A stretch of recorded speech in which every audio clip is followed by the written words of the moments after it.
ito ang pinaka-unang-unang unboxing video ko.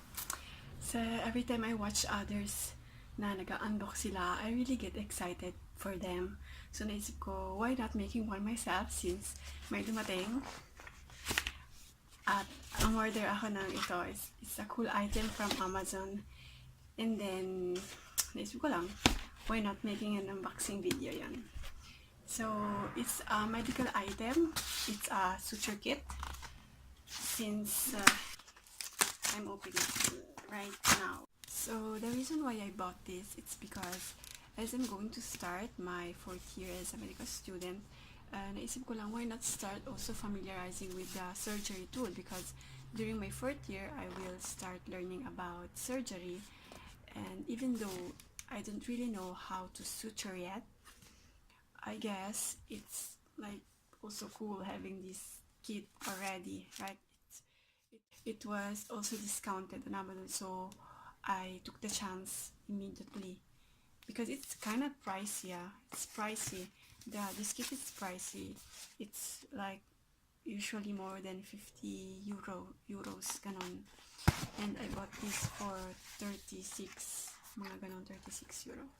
So there is this little pouch, black pouch, for ito. And then this is the skin type tool where you are going to actually practice suturing siya. So you can see there are different kinds of wounds. There is the larger one, the like medyo curvy. One of the reasons why I also actually choose this kit, it's because on the feedbacks I've read that the material of the skin type, like silicone thing, it's very resistant, kaya it's worth derma. But they said it for like beginners, for practice it's more than enough. And then we come to the actual tools. So nung nag-open ako, they all drop.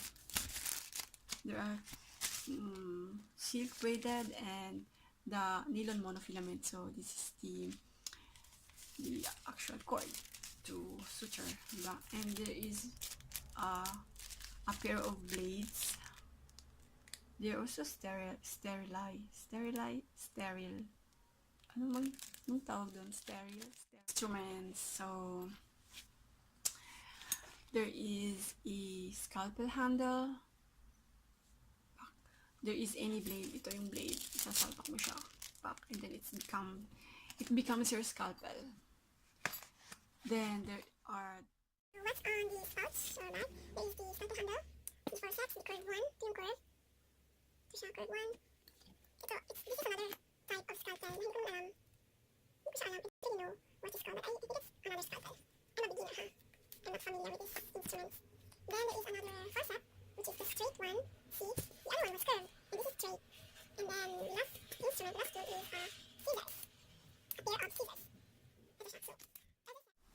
So as I said, I don't really know how to suture yet, but I found many videos on YouTube in which you can actually learn by yourself how to suture.